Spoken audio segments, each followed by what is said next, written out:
She was 26 years old, and by the first frost of that October, she owned nothing in the world but a wagon with a cracked axle, a morning dress gone gray at the seams, and $43 folded into a handkerchief that had once belonged to her mother. It was her husband's business partner, a broad-faced white man named Silas Pruitt, who put her off the Callaway Ranch. Standing on the porch she had scrubbed 1,000 times and telling her, in a voice as flat and final as a closing ledger, that the note her late husband Thomas had signed was overdue, that the land was his now by law, and that she had until sundown to be gone. There was no note that she had ever seen him sign, no paper she could point to and call a lie, only Pruitt's word and a signature that trembled strangely for a man who never let his hand shake over anything, and the quiet, unspoken understanding, shared by every clerk and lawman in that county, that a black widow's word would never outweigh a white businessman's paper.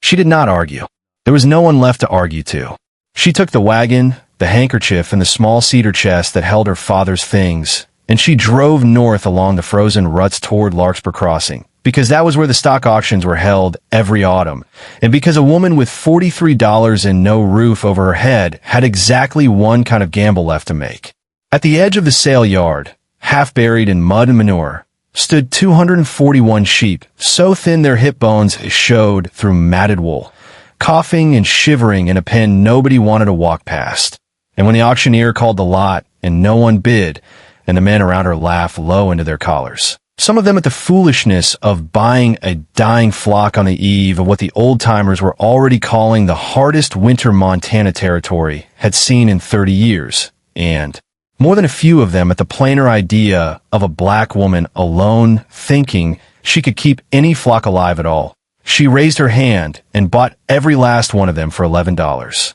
What none of them knew, what she herself did not yet know, was that stitched into the lining of an old wool sack thrown in with the lot, and hung on a leather collar buried beneath the wool of one particular ewe, was a secret that would not only save her life before the snow melted, but would set right a wrong that had been done to an entire town long before Silas Pruitt ever came for her. Settle in, and let us tell you the story of Odessa Vane. If you have ever stood somewhere you loved and watched it be taken from you by someone smiling as he did it, tell us in the comments where you're watching from tonight, because we suspect you already understand more of this story than you think you do. Odessa Vane was 26 that October. Though grief and hard weather had already carved a decade's worth of years into her face that her age alone did not account for. She had been born free on the Kansas prairie, the only child of a man named Odessa Vane, who had himself been born enslaved on a plantation in northern Georgia, and had walked out of bondage in the spring of 1865 with nothing to his name but the clothes on his back and a set of hands that already knew, better than most free men's did, how to keep a flock of sheep alive. He had learned the work as a boy, tending another man's animals because he was told to and not because anyone had asked whether he wished to, and it was a strange, quiet irony he carried with him the rest of his life that the one skill his bondage had given him became, after emancipation, the very thing that let him build something of his own. He made his way north and west in the years that followed as part of the great wave of black families who left the South in search of land that could not be taken back from them by the stroke of a white man's pen. And it was in a small farming settlement near Nicodemus, Kansas, that he married Odessa's mother and began, on a rented patch of prairie too poor for row crops, but good enough for grazing, the small flock that would become the whole shape of his life's work. When Odessa's mother died of a fever, when Odessa was 6, Elias did not remarry and did not send his daughter away to be raised by other hands, but kept her close beside him in the pens and pastures, and raised her from that day forward almost entirely in the company of sheep, who did not care that she was a girl, and did not care what color she had been born, and taught her, in their own dumb and generous way, everything a person needed to know about weather and grass and grief. When Odessa was 14, drawn west by talk of open range and better grazing, Elias sold what little he owned in Kansas and moved the two of them, along with a small flock of breeding stock he had spent a decade improving, to the Montana territory, where land was cheap enough for a black homesteader willing to work twice as hard as his neighbors to keep hold of it, and where he leased, eventually, a modest run of pasture in the shadow of hills that reminded him, he always said, of nothing he had ever seen before, which was, to his mind, precisely their appeal. Odessa Vane taught his daughter to read a sky the way other fathers taught their daughters to read a hymnal. He taught her that a use circling and pawing at the ground before lying down was near her time, that a flock bunching tight and facing away from a wind that had not yet arrived was the surest early warning a storm could give, better by hours than any barometer a man could buy in a catalog. He taught her to doctor foot rot with pine tar and patience, to lance a bloated belly before it killed an animal that had gorged itself on wet clover, to shear a fleece in one long, unbroken blanket, so it would fetch double a market, and to look past a scrawny, sickly-looking animal to the bones and the eye and the set of the legs beneath the wool, because a starved sheep and a worthless sheep, he told her more than once, sitting with his pipe on a fence rail while she cleaned shears in her lap, were two very different animals, and only a fool or a rich man ever confused the two. He taught her, too, though not in words, a kind of steadiness that she would draw on later more than she ever drew on anything else he gave her. The habit of tending to what was in front of her, one animal, one task, 1 hour at a time, without wasting breath on what she could not change, a habit he himself had learned, he told her once, and only once, in years he did not otherwise speak of. When he died of a lung sickness the winter she turned 17, she buried him on a rise above the home pasture where he had asked to be laid, and she inherited, along with his cedar chest of tools and papers, a reputation among the ranchers and drovers of that country, grudging in some mouths and genuine in others, as a woman who knew sheep better than most men who had spent their whole lives claiming to. There was a particular winter, the year Odessa turned 16, that she would remember for the rest of her life as the season her father finally trusted her with the whole flock alone. He had taken ill with a fever that laid him low for the better part of 3 weeks, and rather than send for help from the nearest neighbor, a full day's ride distant, he had lain in his bed, giving her instructions through the wall of the small house, describing in a hoarse, patient voice exactly what to watch for in the flock each morning, which ewes were closest to lambing and which had lambed poorly the year before and would need watching twice as closely, how to judge by the particular quality of the light at dusk, whether a storm building on the western ridge would pass to the north or come straight down on them by midnight. She had brought that flock through 3 weeks of hard weather entirely on her own judgment, losing not a single animal. And when her father was finally strong enough to walk out to the pens himself and count them, he had said nothing at all for a long moment, only nodded slowly. The way he nodded at a sky he had read correctly, and told her that she had better instincts for the work than most shepherds he had known in 40 years on 2 continents. Instincts, he said, that could not be taught, only recognized and given room to grow. It was a small thing, a father's private pride, spoken once on a cold morning, but Odessa carried it with her afterward the way some people carry a keepsake in a pocket, worn smooth from handling, taken out, and touched again in the hardest moments of her life. She had, too, a particular gift her father prized above even her instinct for weather and lambing,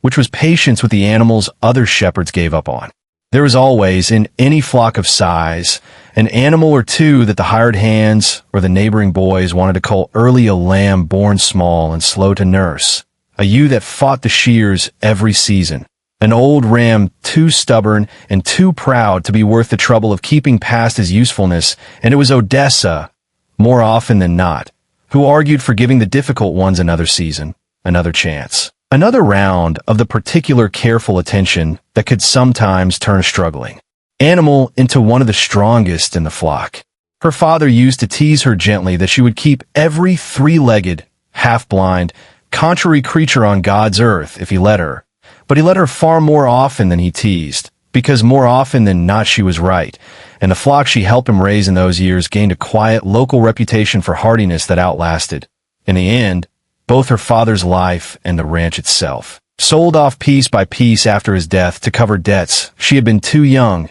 and too grief-stricken to properly untangle. It was a lesson she did not fully understand the weight of until years later, standing at a sale yard pen full of animals everyone else had already decided to give up on. It was 2 years after her father's death that she married Thomas Calloway, a black cattleman with kind eyes and an easy laugh, one of a small handful of black homesteading families who had carved modest ranches out of that stretch of the territory in the years after the war. He had inherited his spread from an uncle who'd proved up the claim through sheer stubbornness, and he courted Odessa, to the amusement of half the county, by asking her opinion on his stock rather than complimenting her face. Thomas was not a wealthy man, but he was an honest one, or so she had believed with her whole heart for the 4 years of their marriage, and together they had built the Callaway Ranch into something respectable. Good cattle, a sound house, a scattering of hired hands, black and white both,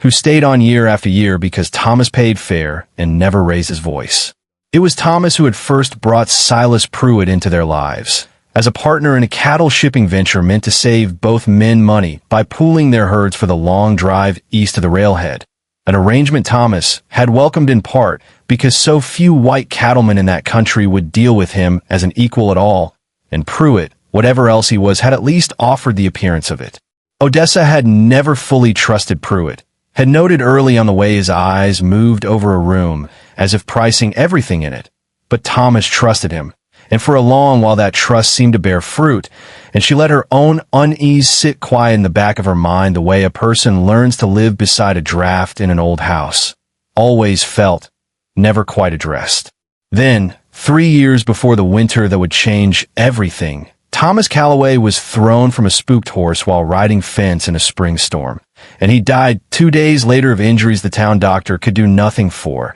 and Odessa Vane Callaway became, at 23, a widow with a ranch to run and a grief she folded carefully into the smallest possible space so that it would not stop her hands from working. She ran the ranch alone for those 3 years, with the help of 2 hired men who had known Thomas since he was a boy, and she ran it well. Well enough that even the men in town who muttered about a woman minding cattle without a husband to answer for her muttering that came edged, more often than not, with something uglier about a black woman thinking she had any business holding land at all had, grudgingly, gone quiet. It was into that hard-won stability that Silas Pruitt walked one gray September morning with a folded paper in his coat and a story about a debt Thomas had supposedly owed him, a debt secured, he claimed, against the ranch itself. And it was that paper, and a county clerk who found it a good deal easier to doubt a black widow's memory than a white businessman's signature. That put Odessa on the road to Larkspur Crossing with a handkerchief of coins and a wagon with a cracked axle and nothing else left of the life she had spent 7 years building. The fall itself had come on with the particular cruelty of things that happened slowly enough to hope against and quickly enough to leave no time to prepare. In the weeks after Pruitt first produced his paper, Odessa had ridden to the county seat 3 times to plead her case before a judge who listened to her with a particular polite, unmoving impatience so many men in that courthouse reserved for a black woman appearing before them without a husband to speak for her, and told her each time that without a counterdocument, without a witness, without anything but her word against a signed note, the law's hands were tied, and that Mr. Pruitt was, after all, a respected businessman with holdings across 3 counties. She had gone to the 2 hired men who had worked the Callaway spread for years, hoping they might remember something, anything, about Thomas ever mentioning such a debt, and they had shaken their heads slowly and told her,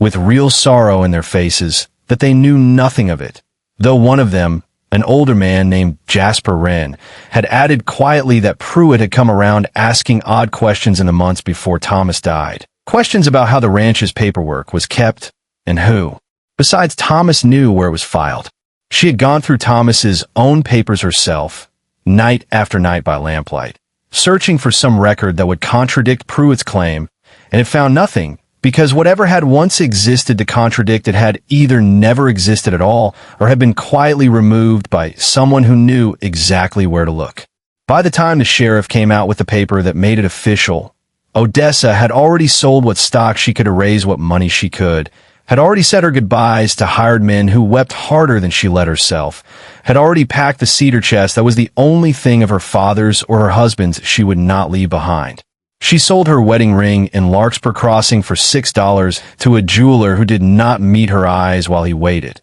and she stood afterward on the boardwalk outside his shop counting the folded bills in her palm and understanding, with a clarity that felt almost peaceful in its bleakness, that she had exactly $43 and no husband and no home and no family left living anywhere on this earth, and that whatever came next would have to be built entirely out of what remained. Inside her, because nothing remained outside her at all. It was in that state of mind, hollowed out but not broken, that she walked toward the sale yard on the far edge of town the next morning, drawn by nothing more than the sound of livestock and the old habit of a shepherd's daughter checking, out of pure instinct, on animals in distress. What she was about to do at that sale yard would either be the last foolish act of a ruined woman, or the first step of something the whole county would still be talking about long after the snow melted. The sale yard at Larkspur Crossing that October morning smelled of trampled mud, wet wool, and the particular sourness of animals that had traveled too far without enough grass.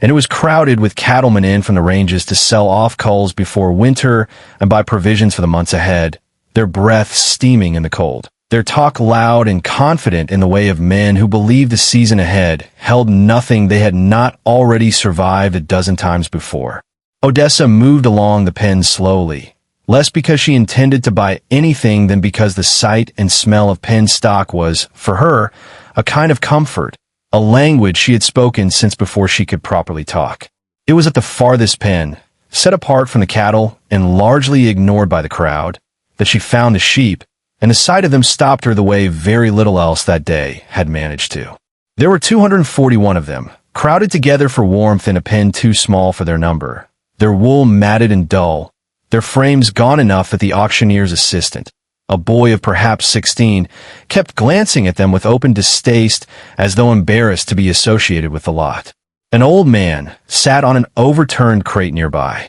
wrapped in a coat too thin for the weather, watching the pen with an expression Odessa could not quite place until she got close enough to see it clearly. It was grief, plain and unguarded, the look of a man watching something he loved be dismissed by everyone around him as worthless. His name, she would learn within the hour, was Jedediah Ross, and he had run sheep on a modest spread west of Larkspur Crossing for nearly 40 years, since long before most of the cattlemen crowding the yard had ever set foot in the territory. He was dying, though he did not say so to her directly that morning. She read it instead in the yellow cast of his skin and the careful, rationed way he drew his breath, and in the fact that a man does not sell off a flock he has kept for 4 decades unless something has made the keeping of it impossible. When the auctioneer called the lot, his voice already apologetic, already primed for the silence he expected, he described the sheep with a weary honesty that did the animals no favors. Mixed stock, he said, wormy by the look of them, half of them coughing, no market for mutton this late in the season, and less for wool-off animals in that condition. And he named his starting price so low it was almost an insult, and still no hand went up. A man near Odessa laughed, and said loud enough for the whole yard to hear that he wouldn't take those sheep if they were given to him with a wagon thrown in. On account of the winter everyone could feel coming in their bones, the kind of winter that killed strong stock, let alone stock too weak to survive a hard frost. And he added, to a fresh round of laughter, that it made a certain sense that a black woman with no husband and no sense would be the one fool enough to want them. Odessa held her spine straight and let the words pass over her the way she had learned, over 26 hard years, to let most of them pass, and several other men laughed along with him, and the boy at the gate looked down at his boots as though he wished he were anywhere else. Odessa looked past the coughing and the matted wool the way her father had taught her to look, at the bones beneath, at the legs, at the set of the eyes, and what she saw troubled and intrigued her in equal measure, because these were not, beneath the neglect, poorly bred animals. Their frames were sound. Their legs were straight. Whatever had brought them to this condition was recent and correctable poor grazing, likely, or a sickness passed through the flock that had run its course, or simple exhaustion from a hard drive to the yard, and not the deep bred-in weakness that no doctoring could fix. She thought of her $43, of the fact that she owned no land, no shelter, and no plan beyond the vague hope that some rancher in the county might hire her as a hand, an unlikely prospect for a woman alone, whatever her skill. She thought, too,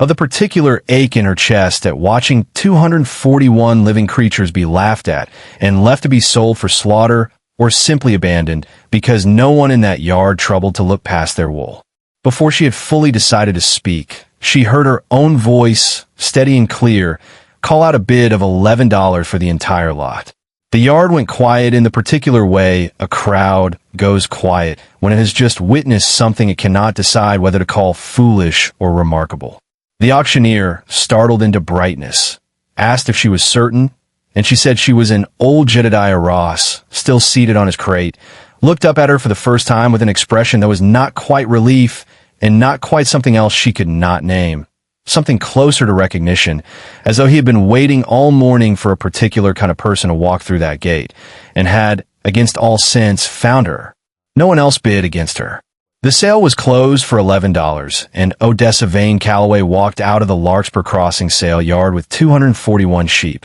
$32 remaining to her name, and the quiet, unshakable feeling that she had just done either the most sensible thing or the most foolish thing of her entire life, and that she would not know which for some time yet. Jedediah Ross found her before she had gone a quarter-mile down the road with the flock strung out behind her wagon, bleeding and stumbling in the mud. He walked with the slow, deliberate gait of a man conserving strength he no longer had in abundance. And when he caught up to her, he did not ask for money or attempt to buy the flock back, but simply asked, in a voice roughened by illness, whether she intended to winter them on open range or find them shelter. And when she admitted she had not yet worked out where she herself would sleep that night, let alone the sheep, he told her, after a long pause in which he seemed to be weighing something considerable, that there was an old line shack and a stretch of sheltered pasture on land he still held title to 3 miles west, that she was welcome to use through the winter if she was willing to look after an old man's flock properly,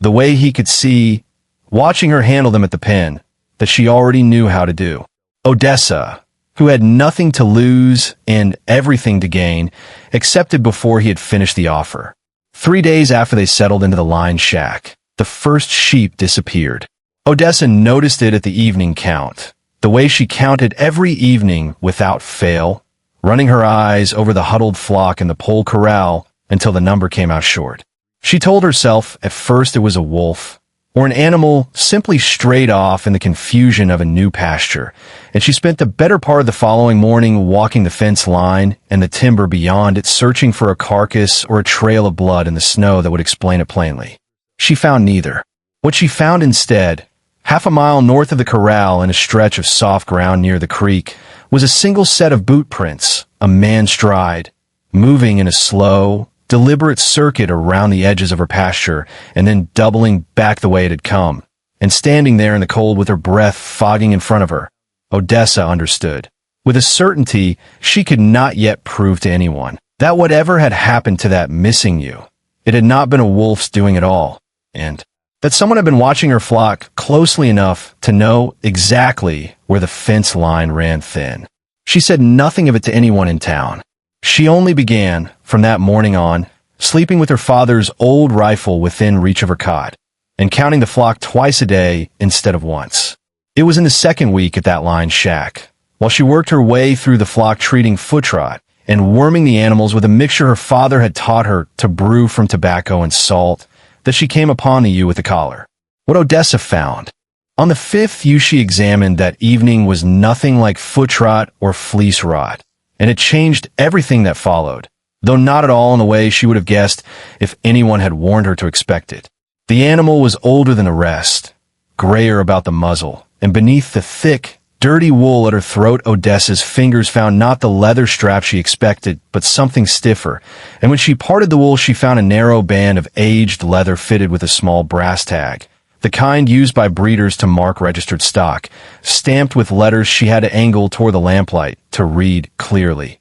JR, and beneath that, in smaller script, a number, and beneath the number too. Words that made her sit back on her heels in the straw and stare at the animal for a long moment before she trusted herself to move again. Vermont Merino. She knew enough of sheep and enough of her father's stories about the great wolf fortunes made and lost in the decades before the war to understand immediately what she was looking at. Vermont Merino sheep, bred from Spanish bloodlines brought to America at extraordinary expense in the early part of the century, produced a fleece so fine and so dense that it had once commanded prices 10 and 20 times what common wool fetched, prices that had built fortunes for the breeders who held the best bloodlines and had, in the right years, made a single prize ram worth more than a modest ranch. The breed had fallen out of fashion in some regions as tastes and markets shifted, but a true, well-kept merino bloodline, especially crossed carefully to improve hardiness,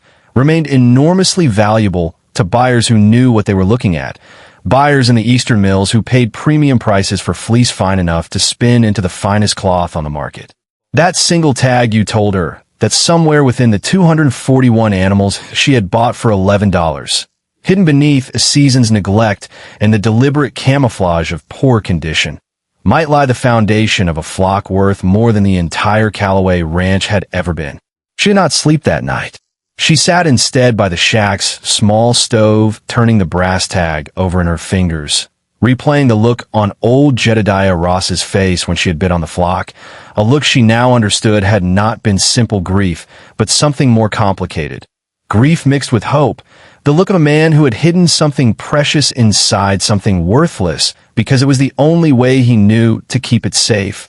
and who had been waiting, perhaps for months, for someone with the eye to see past the disguise, to find it. The next morning she rode back to Larkspur Crossing to find him, and found instead, at the small rented room where he had been staying, a woman from the boarding house who told her, gently, that Jedediah Ross had passed in the night, quietly, in his sleep, as though he had simply been waiting to see his flock settled somewhere safe before he allowed himself to let go. It was among his few effects, gathered by the boarding house keeper into a small trunk that no one else had claimed, that Odessa found the wool sack. It was an ordinary thing at first glance, a rough burlap sack such as any shepherd might use to carry shears or salt, but its lining had been re-sewn with careful, deliberate stitches that did not match the rest of the seam. And when Odessa worked the stitches loose with a knife blade she found, folded flat and protected from moisture by a layer of oiled cloth, a leather-bound ledger, and a letter addressed, in a shaking but determined hand, to whoever should come to own the flock after him. When she opened Jedediah's ledger that night, one name began appearing over and over, entry after entry, until she no longer needed to guess whose it was. The ledger, once she had settled back at the line shack with a lamp and the whole of a long evening ahead of her, told a story that ran back nearly a decade, in careful columns of dates and figures documenting the breeding program Jedediah Ross had maintained in secret. A slow, patient crossing of a small core of pure Vermont merino stock, brought west by his own father in the 1850s. With hardier range sheep suited to Montana winters, an effort to create a flock that could survive the brutal territory climate while still producing fleece fine enough to command eastern mill prices. He had made real progress, the ledger showed, over years of careful selection, until roughly 3 years earlier, when a series of entries grew shorter, more clipped, and finally admitted what the letter, in its own way, would confirm outright, that a man named Silas Pruitt, expanding aggressively into land and water rights across the county under the cover of his cattle business, had approached Jedediah with an offer to buy his registered flock outright at a price far below its true value, and had made it clear, in the way such men always made such things clear without ever quite saying them plainly, that refusal would have consequences for an old man's water rights, his grazing leases, his standing with the bank that held the note on his land.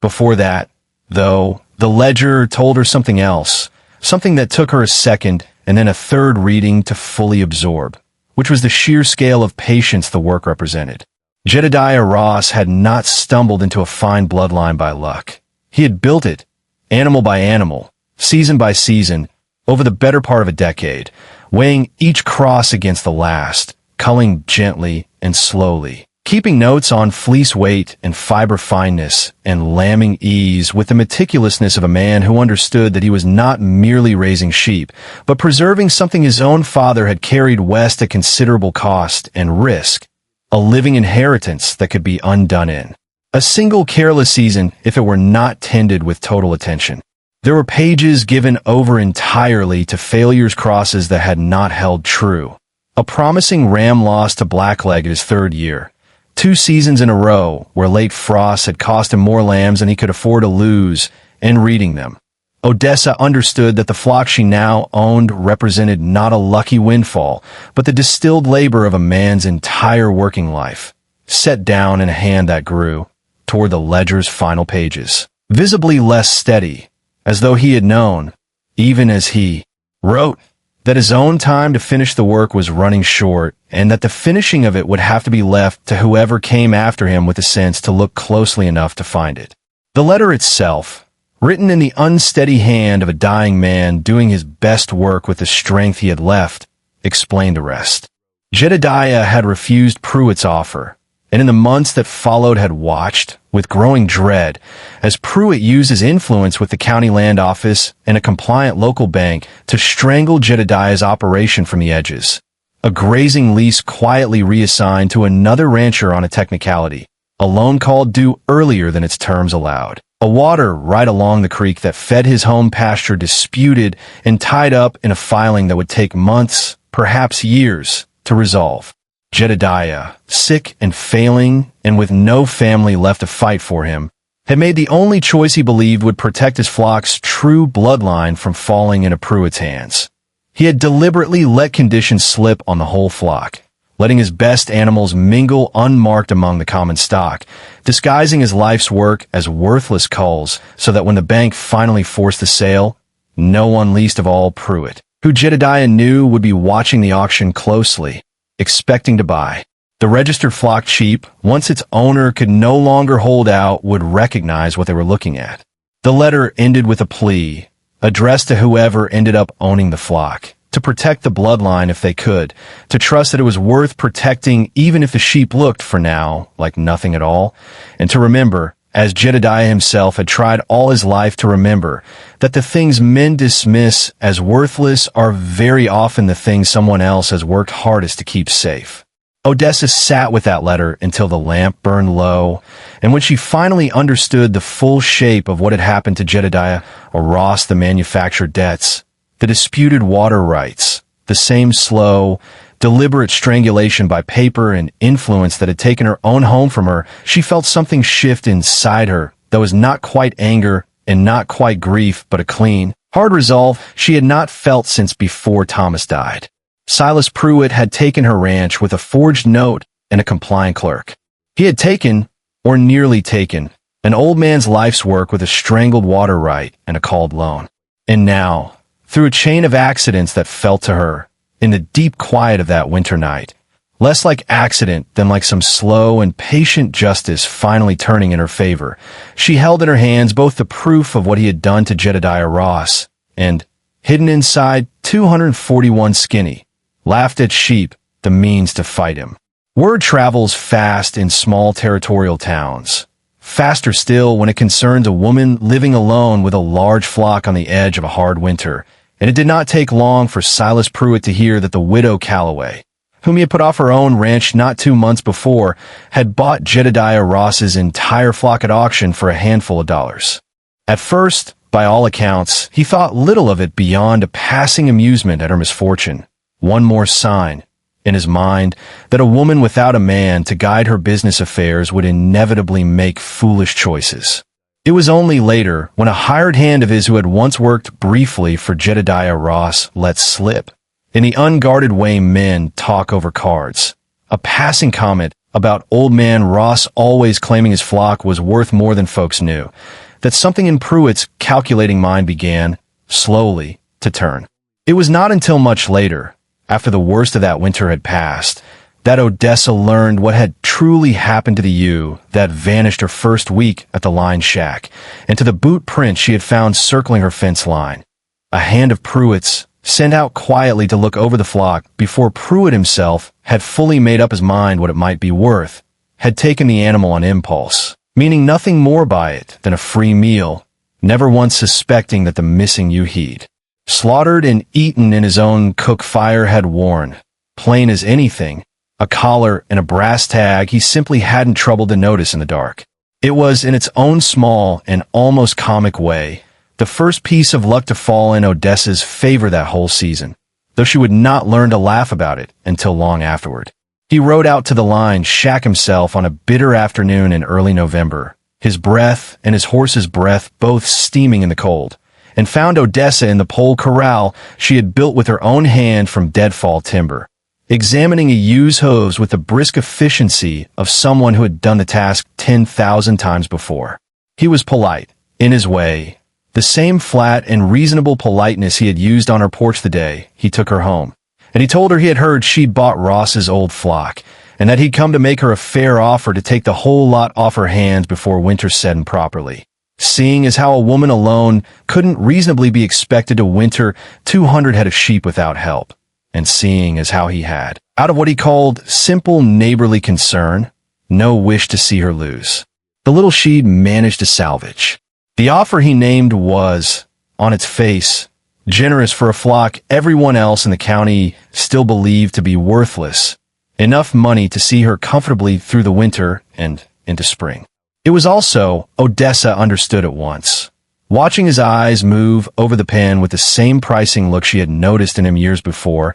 an offer made by a man who had begun to suspect, without yet being certain, that there was more to that flock than met the eye, and who wanted it gone from her hands before he had to find out for certain what that more might be. She told him, with a calm that cost her more effort than she let show, that she was not interested in selling. Pruitt's expression did not change, but something behind it hardened, and he told her, in the same reasonable voice, that the winter coming was going to be a hard one, the hardest in 30 years by the look of the geese flying early and the beavers building heavy, and that a flock in the condition hers was in, wintered by a woman alone with no proper shelter and no hired help, would very likely not survive to see the spring thaw, and that she might come to regret not taking a fair price while one was offered. It was not quite a threat. It did not need to be quite to land as one. In the weeks that followed, the pressure Odessa had come to recognize as Pruitt's particular signature began, slowly, to close around her again. The lease on the line shack and its pasture, which Jedediah Ross had verbally promised her the use of for the winter, was suddenly disputed by a filing at the county land office claiming the land had, in fact, already been sold to satisfy a debt of Ross's estate of debt, she had little doubt, manufactured or accelerated by the same influence that had strangled Jedediah's finances in life. A feed merchant in Larkspur Crossing who had agreed to extend her credit. For Hay, through the worst of the winter, suddenly discovered he could no longer offer terms, citing, vaguely, difficulties with his own bank. Two townswomen who had at first seemed sympathetic to her situation began, after a visit from Pruitt's wife, to speak of her more coolly, repeating, in the careful way rumor spreads through small towns, questions about whether it was quite proper or quite safe for a woman to be found the way she had been, alone at a line shack for weeks with a flock of animals whose true ownership,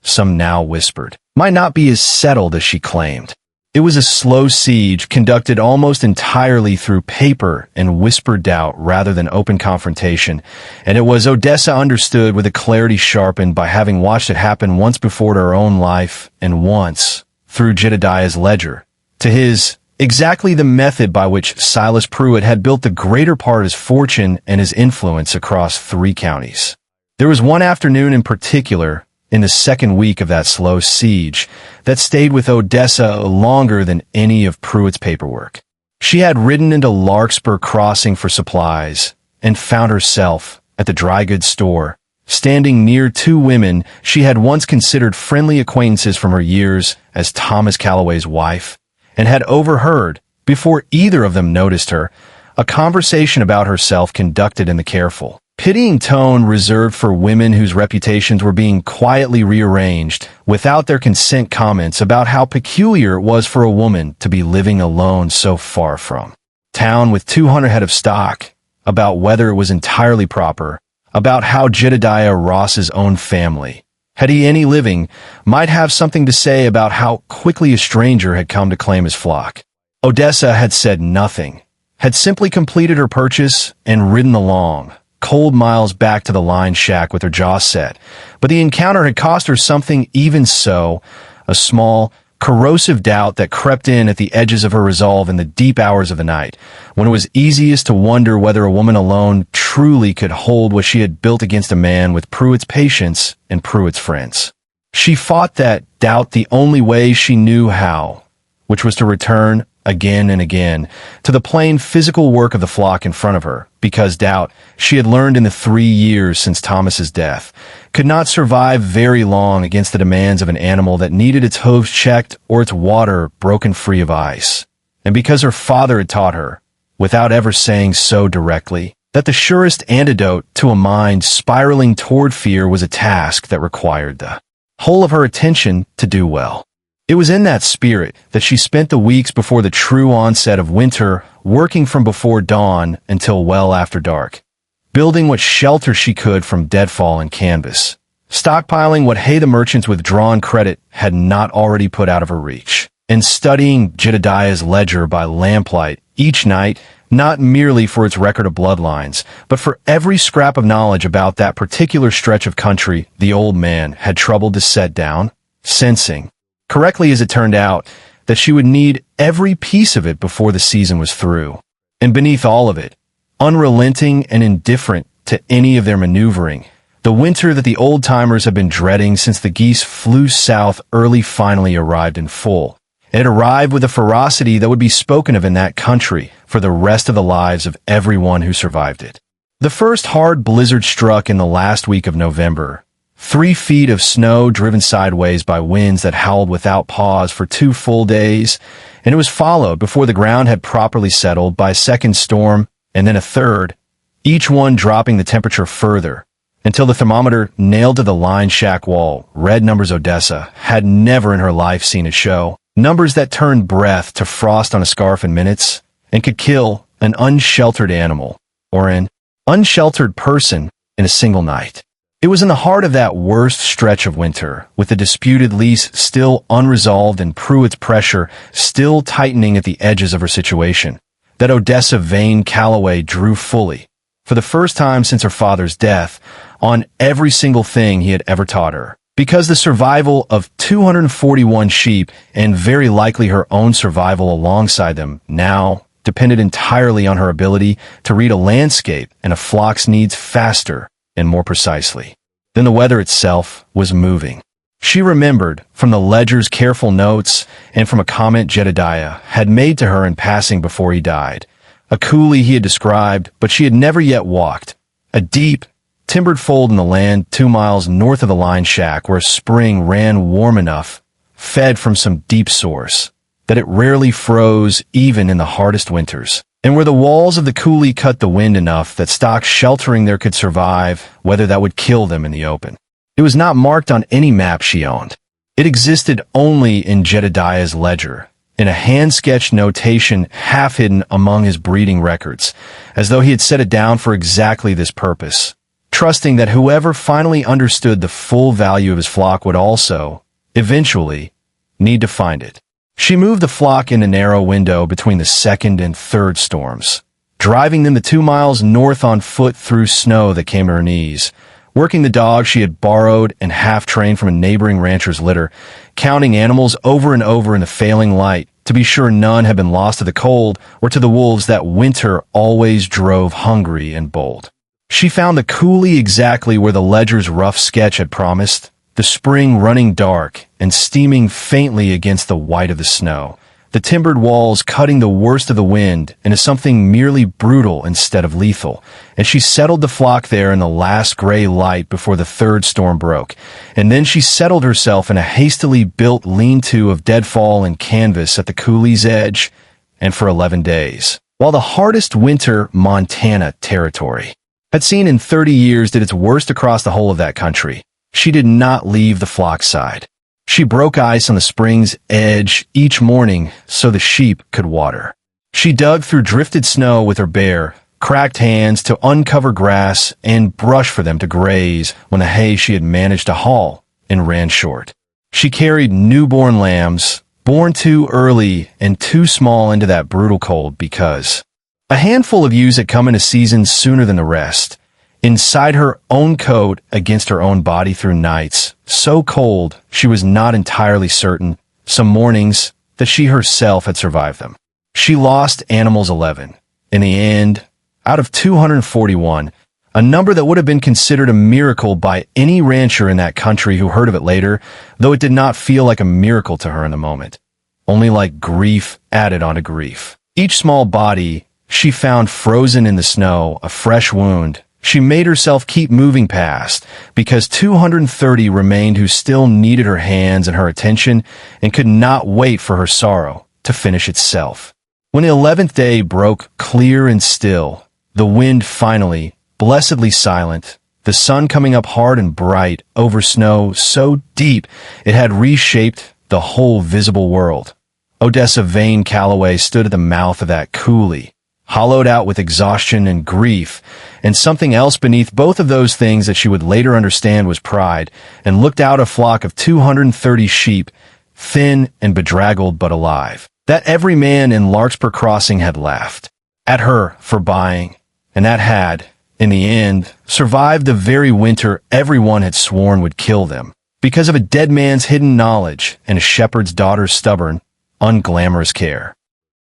There was a particular night in the middle of that 11-day stretch, the 5th or 6th, when Odessa was no longer entirely certain of the count, that she came closer than she would ever afterward admit to anyone but herself to giving up. A ewe she had been watching closely went down hard with a birth turned wrong in the dark, and Odessa worked by lantern light with her bare hands growing numb despite the wool wrapped around them, talking low and steady to the animal the whole time in the same voice her father had once used on her, until the lamb came at last, breathing, and the ewe, exhausted but alive, began at once the low, insistent nickering that meant she would claim it. Odessa sat back afterward in the snow, her hands raw and bleeding at the knuckles, and found that she was weeping, not from the pain of her hands, but from the sheer accumulated weight of everything the past months had asked of her, and she let herself weep for perhaps a full minute before she made herself stand, because the flock could not wait for her grief to finish itself,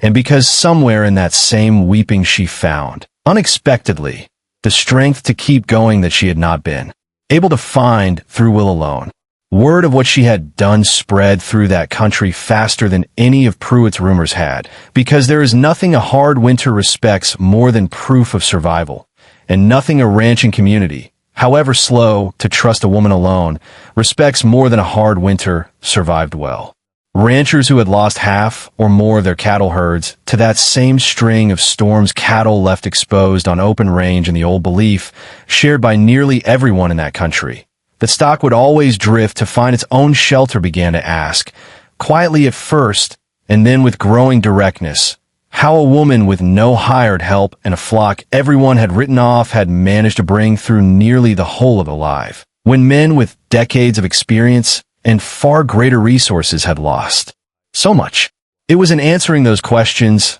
honestly and without embellishment, describing the coulee and the spring and the shelter it offered, that Odessa found herself, for the first time since Thomas's death, being listened to by the men of that county, not as a widow to be managed or a curiosity to be gossiped over, but as someone who plainly knew something about surviving that country that the rest of them did not. It was in that same season of grudging, growing respect that Silas Pruitt made his mistake. Confident that the brutal winter would have broken Odessa's finances and her resolve even if it had not broken her flock, and increasingly certain, from what his hired hand's loose talk and his own growing suspicion suggested, that the flock she had bought for $11 carried real value, he had somehow let slip through his fingers. He moved to force the issue directly. He filed a claim at the county land office asserting that the flock itself, not merely the shack and pasture, had rightfully belonged to Jedediah Ross's estate at the time of the man's death, and that the estate over which Pruitt, through a series of maneuvers involving the same compliant bank that had accelerated Ross's debts, had recently gained a controlling creditor's interest, was owed either the flock's return or its full value in cash, a value he now, tellingly, no longer described as worthless. It was a bold move and a public one, and it was Odessa understood the moment she heard of it from a sympathetic clerk at the land office, also the single mistake that gave her the opening she needed, because a public legal claim required a public hearing, and a public hearing required evidence, And evidence was the one thing Silas Pruitt, in all his careful strangling of paper and influence, had never expected a laughed-at widow with a flock of skinny sheep to actually possess. The hearing was held in the same county courthouse where, months before, a judge had told Odessa with polite, unmoving patience that without a counter-document his hands were tied regarding the Callaway Ranch. This time she came prepared. She brought Jedediah Ross's ledger, its careful decade of dated entries laid out in a hand no one could credibly claim was forged, documenting not only the true bloodline and value of the flock, but the specific, dated pattern of a called loan, a disputed lease, and a strangled water right that matched, detail for detail. The pressure Silas Pruitt had begun applying to her own situation within days of learning what her flock might truly be worth. She brought the letter Jedediah had left, addressed to whoever came to own his flock, describing in his own failing hand exactly what Pruitt had attempted and exactly why he had hidden his life's work inside animals that looked, to any casual eye, like nothing worth having. And she brought, standing quietly beside her though he had not been asked to speak until called,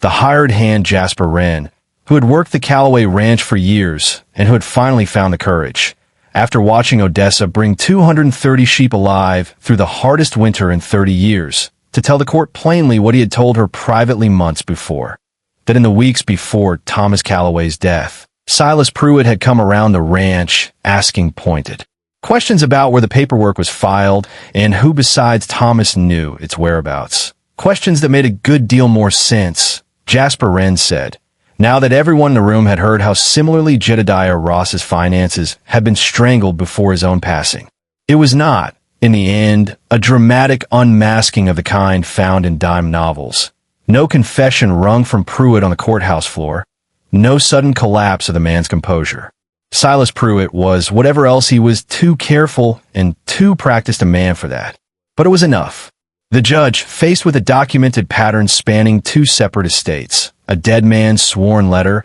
and a witness's corroborating account, dismissed Pruitt's claim on the flock entirely, and ordered, further, a formal county review of both the Callaway Ranch foreclosure and the disposition of Jedediah Ross's estate. A review that would, over the following months, unwind slowly and thoroughly enough that Pruitt found his standing with the bank, with the land office, and with nearly every rancher in the county who had ever wondered privately about a called loan or a disputed lease of their own, crumbling by careful degrees, the same slow, paper-bound method he had used against others turning, in the end, against him. There was no mob, no violence, no dramatic ruin. There was only, over the course of that following spring and summer, a steady and quiet withdrawal of trust from a man who had built his fortune on other people's inability to prove what they already knew to be true, until Silas Pruitt found it more comfortable, eventually, to sell his remaining holdings and leave that country for good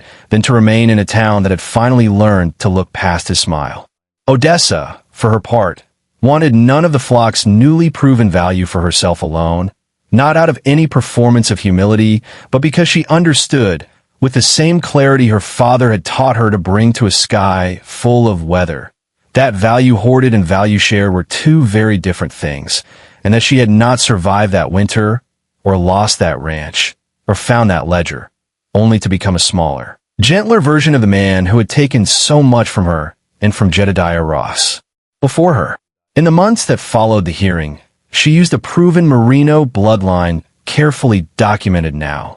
publicly registered, its value beyond any further dispute to establish, with the help of the very ranchers who had once laughed at her purchase, a cooperative shearing and wool pooling arrangement for the whole of that stretch of country. An arrangement that let small operators who could never individually match the freight rates and mill contracts Pruitt's cattle monopoly had long controlled, combine their wool and their leverage instead. She restored, too, the water right along the creek that had once fed Jedediah Ross's home pasture, filing the paperwork herself, with the ledger as evidence, to have it returned to open, shared use rather than left tangled in the disputed limbo Pruitt had engineered, so that ranchers on 3 neighboring spreads who had struggled for water in dry years finally had reliable access again. She did not reclaim the Callaway ranch. That house held too much grief for her to want it back exactly as it had been, but she used a portion of the flock's proceeds to buy, outright and in her own name this time, a smaller spread that included, at her particular insistence, the coulee with the warm spring that had saved her flock's life, land she made certain would remain, for as long as she held it, open to any neighbor whose stock needed shelter in a storm the way hers once had. If you have been listening closely, you will remember where we began. A young black woman of 26 with nothing but a cracked wagon axle and $43, cast out by a man who smiled while he lied, buying 241 skinny, coughing sheep. That an entire sale yard laughed at her for wanting, laughed at her more than a little, simply for being who she was. We told you then that something sealed inside that flock would change her life and restore community, and we did not tell you what, because some things are only worth telling in the order of life actually gives them to you. The grief before the discovery before the danger before the deep, unglamorous work of surviving 11 days at the edge of a frozen coulee with your bare hands cracked from breaking ice. Odessa Vane Callaway did not become wealthy by scheming, and she did not become respected by demanding it. She became both, slowly, by doing exactly what her father had taught her on a fence rail years before she ever imagined needing the lesson. By looking past what a thing appeared to be worth and tending patiently to what it actually was. The flock that Silas Pruitt dismissed as worthless, that an entire sale yard laughed at, that a dying old man hid his whole life's careful work inside, because it was the only way he knew to keep it safe from a man who took what he had no right to. That flock did not merely survive the hardest winter in 30 years. It became the thing that finally, quietly, and without a single act of vengeance, set right what had been done to two people the whole county had, for a little while, been all too willing to write off as nothing worth their notice. Thank you for spending this evening with us and with Odessa. If her story moved you, we hope you'll share it with someone who might need reminding tonight that the things the world laughs off as worthless are very often the things worth looking at twice. Before you go, we'd love to know, what is a time in your own life when you found real value in something everyone else had already written off? Tell us in the comments below. We read everyone, and we are always glad, in a world too quick to laugh at the overlooked, to hear from those of you who look a little closer. Until next time, stay close.